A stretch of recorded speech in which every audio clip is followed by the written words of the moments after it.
মায়ের মৃত্যুর ৩ দিন পর কিশোরীকে ধর্ষণ, বাবা গ্রেপ্তার। মায়ের মৃত্যুর ৩ দিন পর ১৩ বছরের এক কিশোরীকে ধর্ষণের অভিযোগে বাবাকে গ্রেপ্তার করেছে পুলিশ। কিশোরী তার বাবার পাশবিকতার ব্যাপারে পুলিশের কাছে লোমহর্ষক বর্ণনা দিয়েছে বলে জানিয়েছে পুলিশ।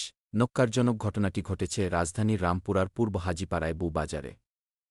বিষয়টি নিশ্চিত করেছেন রামপুরা থানার ভারপ্রাপ্ত কর্মকর্তা ওসি আতাউর রহমান। তিনি জানান, শনিবার ৮ মার্চ রাতে বাবাকে গ্রেপ্তার করে রামপুরায় থানায় নেওয়া হয়েছে এবং কিশোরীকে উদ্ধার করে ঢাকা মেডিকেল কলেজ হাসপাতালের ওয়ান স্টপ ক্রাইসিস সেন্টারে ভর্তি করা হয়েছে।